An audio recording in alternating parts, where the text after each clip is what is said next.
نحمدہ ونصلی ونسلم علی رسولہ الکریم، اما بعد، فاعوذ باللہ من الشیطان الرجیم، بسم اللہ الرحمن الرحیم۔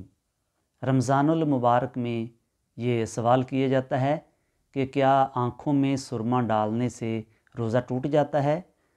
تو میرے بھائی، آنکھوں میں سرما ڈالنے سے روزے پر کوئی اثر نہیں پڑتا، روزہ نہیں ٹوٹتا۔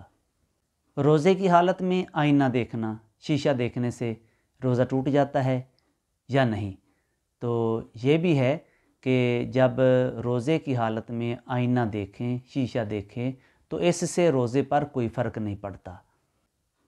بھائی نے سوال پوچھا ہے کہ سر میں تیل لگانے سے کیا روزہ ٹوٹ جائے گا؟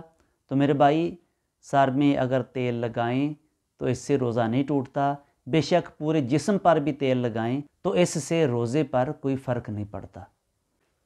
روزے کی حالت میں مسواک کرنا، اس سے بھی روزے پر کوئی فرق نہیں پڑتا، بلکہ مسواک کرنا تو بہتر ہے۔ رسول کریم صلی اللہ علیہ وآلہ وسلم کی پسندیدہ سنت مبارکہ ہے مسواک کرنا، تو روزے کی حالت میں مسواک کرنے سے روزے پر کوئی فرق نہیں پڑتا۔ بدن پر خوشبو لگانا، روزے کی حالت میں بندہ خوشبو استعمال کر سکتا ہے، اپنے جسم پر عطر وغیرہ لگا سکتا ہے، اس سے روزے پر کوئی فرق نہیں پڑتا۔ اگر خوشبو وغیرہ آ رہی ہے تو خوشبو سونگھنے سے بھی روزے پر کوئی فرق نہیں پڑتا۔